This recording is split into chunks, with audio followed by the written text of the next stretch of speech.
The special agent in charge, Henry Schneider, stood at the end of a dirt road that led to a hidden laboratory built like a cave on the side of a hill in a very secluded location in the country. His team was still inside the lab, doing one last sweep, making sure it was relatively safe, but making very little progress when it came to identifying their discoveries. Nobody understood what on earth had been going on in that strange place. They were from the FBI. They could break in and make arrests, but they couldn't understand that laboratory. That's what my team was here for. From what Henry Schneider told me, the mission hadn't been particularly difficult. The FBI had searched for that underground laboratory for months, but when they finally found a lead, the rest came almost too easily.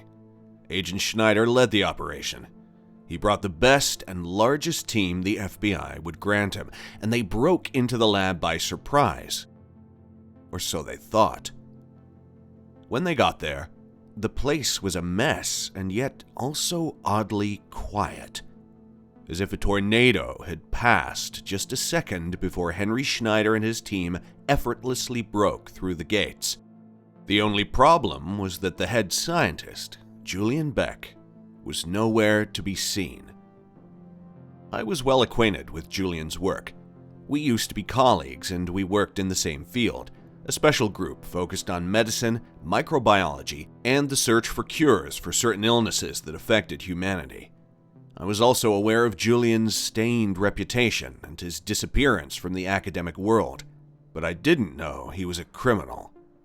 Apparently, the FBI had been searching for Julian Beck for years. The stealthy and enigmatic doctor, if he could even be called that, had all his degrees revoked and lost all his money, privileges, reputation, and even his dignity after being found guilty of several charges of unethical medical practices, including criminal human experimentation. He disappeared before they could put him behind bars. The handful of sketchy scientists the FBI found and arrested at the scene of the crime wasn't of any help to find Julian Beck. They were an intriguing group, formed of retired experts in several areas of physics, some of them with reputations as bad as Julian's. None of them had said a word about their boss's whereabouts, or about anything, really. Someone informed us that the eccentrics in handcuffs displayed significant signs of profound shock, and would probably need time before they revealed any significant information to the FBI agents.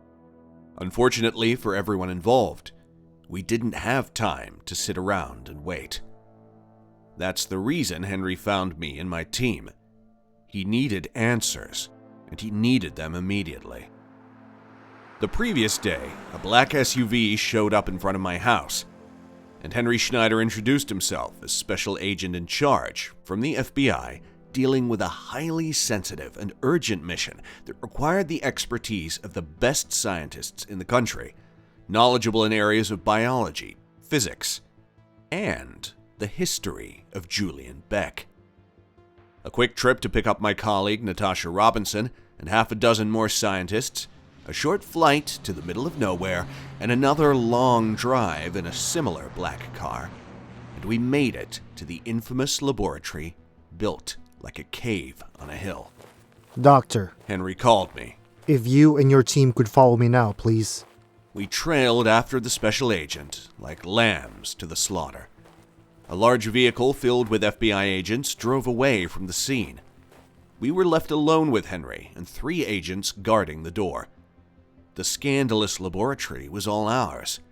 If anything, it was worse than any of us imagined. "What the hell?"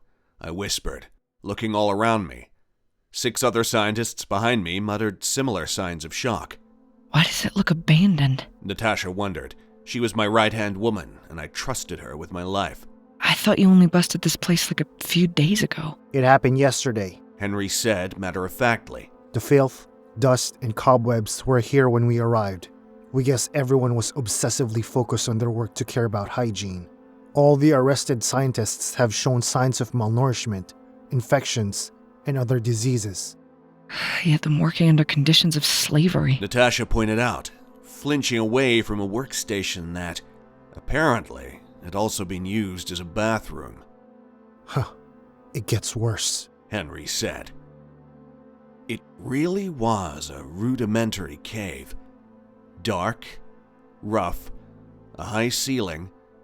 Wires and cables were tangled all around with zero regard for safety. 2 lines of computers and diverse equipment were set along the walls. But nothing captured our attention quite like the bewildering mechanism standing proudly near the end of the cave. 4 large metal arms stretched from the walls like a system you'd find in any automobile factory. A few steps led to an awkward and empty podium at the center. But what really stood out was the final arm of the structure. A thick branch that descended from the ceiling like an appendage that ended on an open gate right above the pedestal. I think the special agent was talking about something, but I couldn't hear him. I didn't care. I just blurted out the words. "It's a portal." What? Henry snapped at me. "It's a portal. Julian built a portal," I exclaimed, running forward to take a closer look at the ominous structure at the center of the cave. What kind of portal? Natasha wondered, following close behind. Well, modern science has only gotten as far as rudimentary teleportation, just a couple of miles maximum, but the structure is similar and yet wildly unique. This could be anything, I replied. There was a tense silence all over the cave. Then, the rest of the scientists started to excitedly talk among themselves. Their excitement was contagious. Well, that was faster than I imagined. The special agent told me, seemingly satisfied. I'm going to need more information, though. How do we get it? We'll get it, I assured him. You said you cut off the energy of the lab, right? Turn it on again. I'll set my team on the workstations here. We'll do whatever it takes to see what this was meant to do. Henry nodded firmly, and then whistled at the agents still stationed at the gates of the lab. He made a sign and instructed them to turn the power back on. It'll take a minute, Henry said. In the meantime, I need you to see something else. Miss, perhaps you should stay here. It's rather unpleasant. I can take it, Natasha said with a small frown. As you wish. Following Henry's words, we went after him to one side of the cave. We hadn't noticed it until then, but there was an iron grille door leading to a hallway seemingly excavated on the wall of the cave. The special agent opened the door and led us inside. It was much darker, with just one lone yellow bulb in the middle of the hallway. The smell was strange, and definitely much worse than back in the main area. But I would have never guessed what we found. Henry nodded to his right, and there we found 3 cells. Dark, filthy, probably less than 5 feet square each, and inside... What the fuck? Natasha yelled. Agent Henry, what are we looking at? I wondered, outraged, and instinctively looked away, because it was a horrifying thing to look at. I was hoping you would tell me, Doc. Henry said to me. This is insane! Natasha exclaimed. This is a textbook image of a Homo erectus.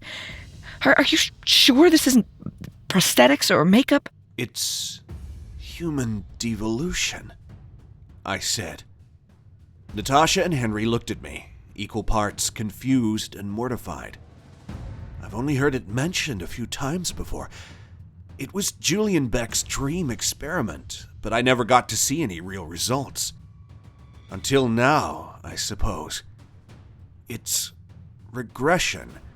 It's a purposeful reversion of natural evolution to recreate ancient states of being. Why the fuck would anyone want to do that? Henry wondered. I shrugged and thought for a minute, searching for the right words. I studied the specimen in front of me. He looked almost like a man, standing tall, leaning against the corner of his cell and breathing heavily. His body was almost entirely covered in hair. He had big shoulders, strong legs, and a skull noticeably different from ours. But as I looked into his eyes, full of primal fear, I couldn't help but think about how he wasn't always like this. He used to be a man like any other, and now he was something else. He was a creature. What the hell did you do, Julian Beck? After clearing my throat, I tried to explain. Well, Julian believed that with human devolution, he could cure almost any illness that modern humans suffered. He said he'd be able to cure cancer. This doesn't seem worth it. Natasha sighed. We call him the caveman. Henry told us, and I was annoyed at the way he sounded almost amused at the nickname. Why didn't you take him with the other arrested scientists? I asked him, but he didn't answer me, which I thought was kind of fair. I wouldn't have known how to present this to the government either. The caveman isn't the worst one, Doc, Henry told me. Just then, I took another step down the hallway and joined Natasha in front of the other cell. She looked like she was about to be sick. I told you. Henry sighed. I'm fine. Natasha answered with a groan. She gagged when she looked at the thing in front of her and then added, I need to know. Doctor, what the hell is this? I couldn't speak at first. This specimen was much different. It was a poor, frail little thing, curled up in a fetal position on one side of the cell. First, I thought it could be a fetus, the size of a teenage boy. Then I thought it was an elderly man suffering from an unspeakable disease. But nothing made sense. It was human, or it used to be. The limbs were so slim, the skin was a sickly gray color, and it was all covered in thin black hairs. But the real shock was the marks covering the body. Narrow lines raised all over his skin like ducts, like tubes encrusted under the skin, like veins. Those were his veins, protruding from the surface of the skin. The first specimen was still breathing raggedly, groaning, but this one was making pitiful sounds. This one was whining. It was crying. This isn't just human devolution, I finally said. This is something different, something much worse. This isn't part of our natural evolution. Julian Beck must have manipulated the process to create this. He took the humanity from these people and made something entirely his own. My colleague Natasha was on the verge of tears. She looked furious. Julian Beck, you repugnant son of a bitch. What did you do? She said. The next hint at the true depth of Julian's work didn't wait for us to find it. Natasha was crouched in front of the second cell, but very suddenly I heard her screaming and I watched her fall backward. From the third cell, a hand burst out from between the bars and reached for her. The gray, skinny, gross limb flailed around restlessly. We finally took one look at the final cell. Natasha's scream reverberated in that cave, and I felt matching terror in my chest. Forget the image of cavemen. Forget sick bodies and everything we thought we were capable of doing to human bodies. There was barely anything resembling a person left in this case. The body had melted and molded along the floor of the cave. The bones and gristle protruded from the dirty ground. One hand squirmed like a worm along the edge of the cell, while the other, the last remaining moving limb, tried to grab Natasha's ankle. The disgusting, shapeless lump on the ground was crowned by a face. Not even a head. just a vague resemblance of a human visage. Empty eye sockets, bones so prominent there was barely any skin covering them, and a gaping maw currently wailing like a mortally wounded animal. I was backed against the wall, holding my head between my hands, struggling between nausea and the urge to cry like an infant. I recovered just enough to help Natasha stand back up. "Agent Schneider, take us out of here," I said, and turned toward the man that looked as somber and disturbed as I felt. "This place ought to be burned down and erased from our history. If you find Julian Beck, you should shoot him in the head. This cursed place is a piece of hell on earth. That's all the professional answers I can give you. Now, please, get us the hell out of here." The agent nodded, but I didn't even wait for him. I started walking toward the end of the hallway. My legs were trembling, and I had to support myself with Natasha's help. She seemed grateful for the human contact, and held me just as tightly. We had just survived a nightmare, and we were more than eager to leave that abominable place forever. This should have been the end of it. But then we returned to the main area of the laboratory. It seemed Henry's team had successfully turned the power back on. The lights above us were flickering, and the computers and machines were rumbling back to life. But the most concerning thing was the giant structure beside us. The 4 mechanical arms were starting to move, twisting and turning like real limbs, and the pedestal at the bottom was beginning to glow. I heard Natasha ask me something, and I noticed Henry barking orders as he stood next to us, but I couldn't focus on them. I remembered some of Henry's first words to me. They didn't find Julian Beck. The laboratory was a mess. The workers exhibited signs of shock. I looked up at the ceiling of the lab. I looked at the ground below us, and there were semicircles marked discreetly around us. When I looked up at my fellow scientist and noticed their stunned and worried faces, I wondered if that was also the last thing that Julian Beck saw. "We have to get out of here," I said, but it was already too late. A blinding light came out from behind us. We winced, we clutched each other, and we couldn't see anything, but when we tried to move away from the portal, we found that our bodies felt weightless and powerless. One step forward dragged us 5 feet backward. The floor disappeared beneath our feet. There was nothing solid around us but each other, and then, finally, mercifully, we crashed back down onto the ground. Before I even opened my eyes, all my other senses were overwhelmed. There was a painful pressure on my shoulders where Henry's heavy boot was pressing against me, and my legs were going numb because Natasha was lying on top of them. I was cold, despite the lack of breeze around me. It was just the kind of cold you feel deep within your bones. The ground below me was rough and uneven, but somewhat yielding, making me think of stepping around a marsh. But what really brought me back to my senses was that goddamned awful smell.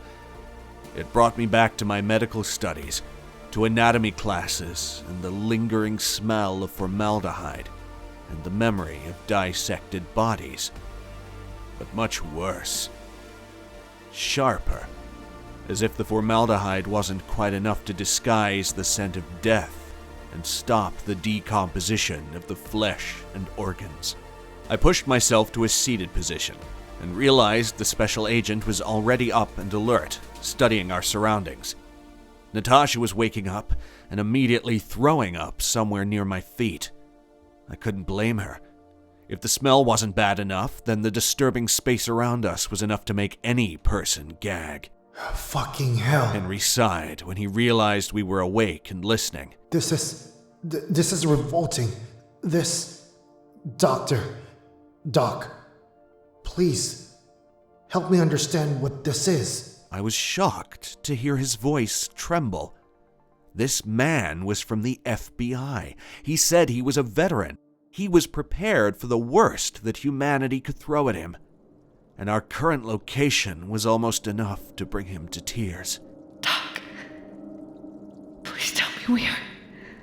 These can't be human bodies, right? Natasha whispered, trying to stop her own tears. I couldn't lie to them. I took one more look around us. The dimension of the space was similar to the cave we had unwillingly left, but there was no ending in sight, and no ceiling above us. The walls stretched probably more than 100 feet above us, and at the top, there was a nearly homogeneous gray smoke. It floated, moved slowly, and allowed a dim light to fall over everything below. I placed the palm of my hand on the ground below us, feeling the slick and spongy texture, but more surprisingly, feeling it press against me, too. There were thin lines all around us, and I recognized at once the veins from the terrible specimens we'd found back in the cave. And the greatest shock was feeling a heartbeat pulsating against my hand. As if that wasn't enough to confirm Natasha's theory, one look up at the walls around us was enough to spot the first face. Just like the one we saw on the floor of the cave. Empty eye sockets, a perpetual expression of despair, jutting bones, a yawning mouth, and, in this case, it still had a row of sharp, yellow teeth inside. There were countless faces like that one. They showed up at random intervals in the walls, on the floor, contorted awkwardly in the corners, watching us, moaning softly, connected by endless veins and beating like one single heart. I don't care what this is made of, Henry said. We'll blow this all up anyway. I just want to find the exit. He stood up on trembling legs, but quickly worked on regaining his composure. He prepared one of his guns and offered me the other, but I declined. I couldn't shake off the idea that we were surrounded by creatures that used to be human. Henry passed the gun to Natasha, and she accepted it, looking horrified at it, but also standing a little taller. She said, We can't be far from the cave, right? This is probably teleportation. We're probably just a few meters away from the primary location. He kept that thick wall of solid rock to have this secret, perfectly safe hideout. Right? I let them discuss that theory for a moment. I thought it was best not to share yet my theory that we were put through a portal that led to a man-made dimension, built on human bodies, manipulated through human devolution, and molded to fit Julian Beck's hellish dream. But there was something I couldn't hold back. There's no exit, I snapped at them. There's no visible portal here, no structure or machinery for it. If there's an exit, and there has to be one, only one person can tell us about it. You know this is where he escaped to when he heard the FBI approaching. You know this will be your only chance to arrest Julian Beck. Natasha looked devastated. She was shaking her head almost imperceptibly. She knew me like no one else, and she was disappointed in my choice. Back in the cave, I had chosen to run away, refused to see more of a sick man's torture of innocent bodies. But this was way too much. I needed to find Julian Beck, look him in the eye, and then... Well, I wasn't quite sure yet, but I knew I needed to follow my instinct and get to the bottom of this grotesque mystery. The special agent cleared his throat and addressed us, saying, Very well. Let's go then. I'll lead. Doc, you'll be in the middle. Miss Robinson, I trust you to watch our backs. I'm going to need you both to keep your eyes peeled and don't trust absolutely anything around here except each other. Do not hesitate to shoot. Don't try to be humanitarian and don't investigate more than you should. Understood? Our nods and silence were enough for him. He started marching forward, trusting that we would do the right thing and follow him, and we tried. But... What the fuck? Henry screamed. There was a moment of confusion. He stopped walking, and Natasha screamed too. I looked around us for the source of his distress, and then I saw it. A gray and decaying hand burst up from the soggy ground and grabbed his ankle. Henry struggled against it and tried to yank his leg away, but that bony, decayed, dead limb was much stronger than it looked. It was rotten remnants of a perverted experiment, but it was connected to an immense structure that gave it incredible strength. I could feel my heart beating faster and Natasha clutching my arm tightly. We feared the worst, and then, in an instant, Henry shot at the attacker. There was a moment of silence while the wrist exploded into pieces. The fingers gripping Henry's ankle dropped lifelessly to the ground, and the veins and skin lingering at the end writhed on the ground like worms until they were swallowed into the mud. Then we heard a strange sound, a pained whine coming from underneath our feet. But it grew louder and louder. An anguished moan came at us from the floor. The walls, from deep within this strange, living, horrible cave. It's all connected, I told my companions. Just walk carefully, Henry warned us. Just like that, we started our journey. None of us dared to mention that Henry was limping a little. It felt wrong to walk away from the point where we arrived, but there was just a solid wall behind us and no way to open the portal again. I quickly rejected Natasha's theory that we were just deeper under the hill, just in a different cave. This place seemed endless. It wasn't a linear cave. It twisted and turned and often led us sharply left or right. It gave the impression of being a downhill path, and I tried not to think that we were descending into a very real and carefully planned hell. But our surroundings didn't help. There were eyes watching us from every angle. Some of the faces barely resembled something that used to be human. Some of them still had eyeballs on them, though they were blank and unseeing, yet gave the impression of following our every move. Usually the mouths were opened, and we could hear them crying, mumbling incoherently, and a couple of times we came across one of those faces encrusted on a wall that had a thick, black liquid oozing from its mouth, trickling down the wall, forming a revolting puddle on the ground that we knew it was best to avoid. I couldn't help but wonder where they came from.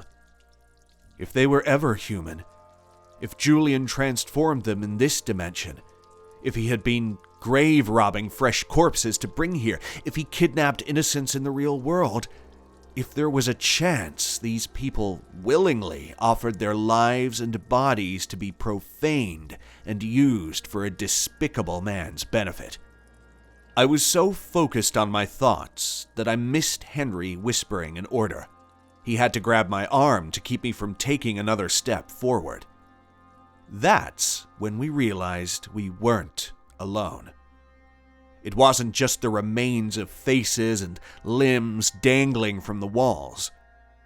Just as we had seen different specimens back in the laboratory, there were some of them there with us, too. About 30 feet away from us, there was some movement. There was a creature crawling along the floor.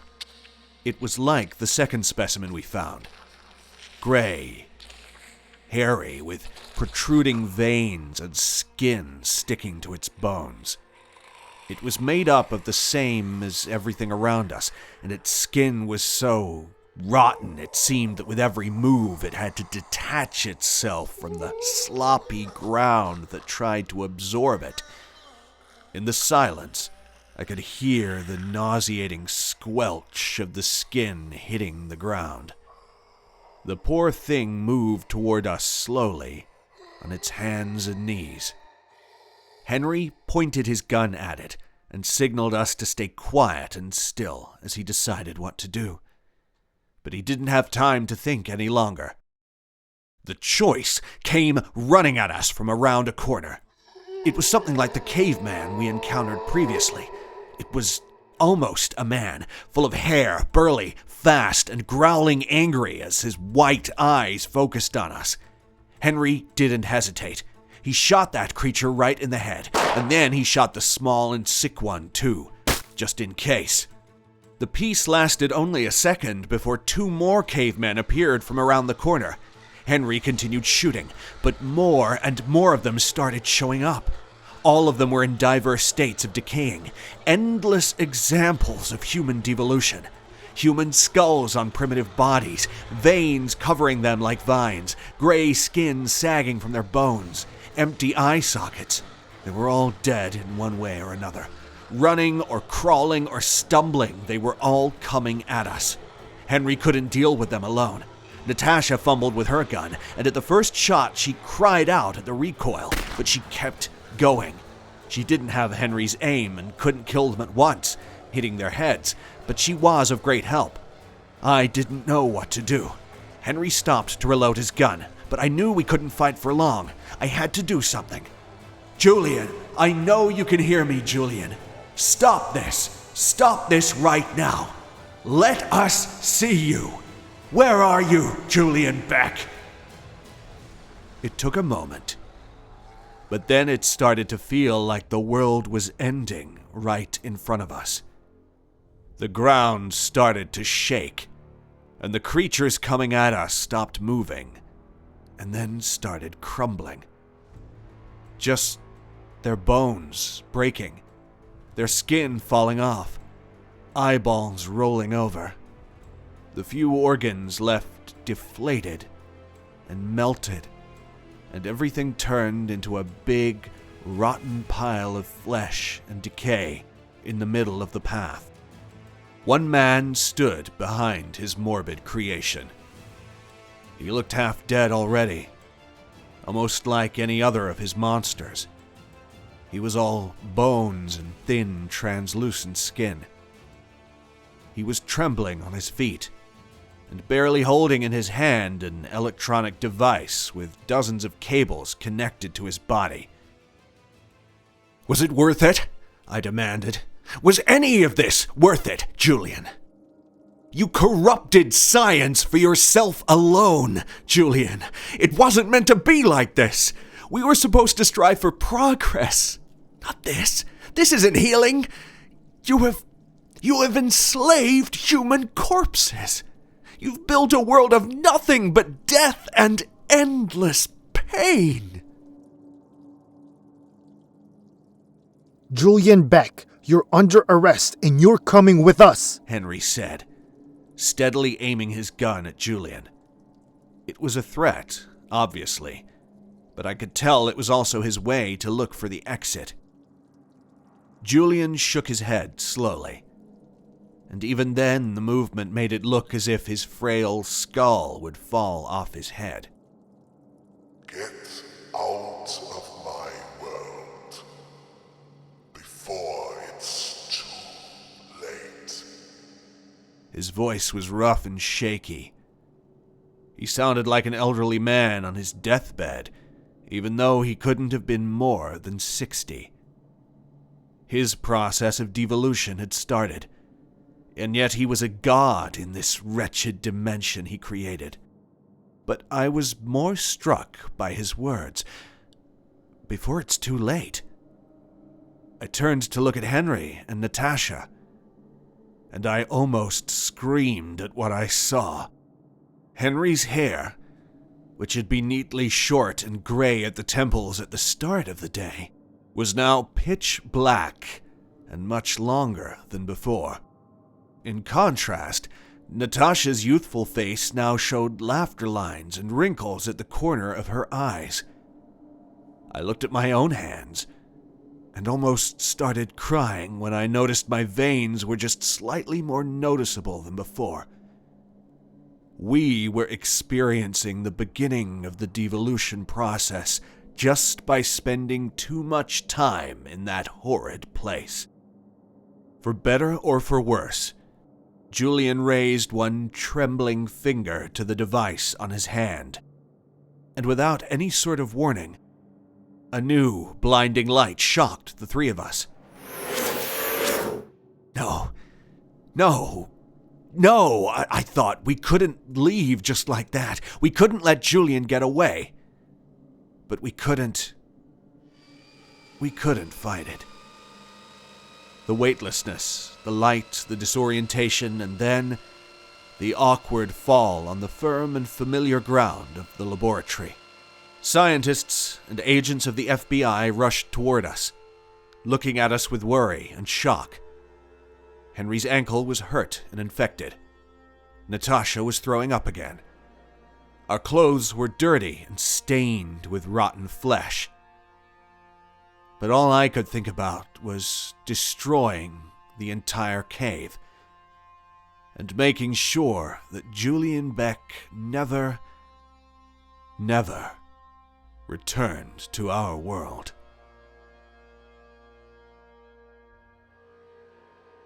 Hey, sci-fi horror fans, it's Thomas. Thanks for tuning in. If you enjoyed this story, make sure to give it a thumbs up. Also, if you'd like to become an official member of our channel, you can do so by clicking on the Join button. Memberships start at only $5. Until next time, everyone, and remember, stay cosmic.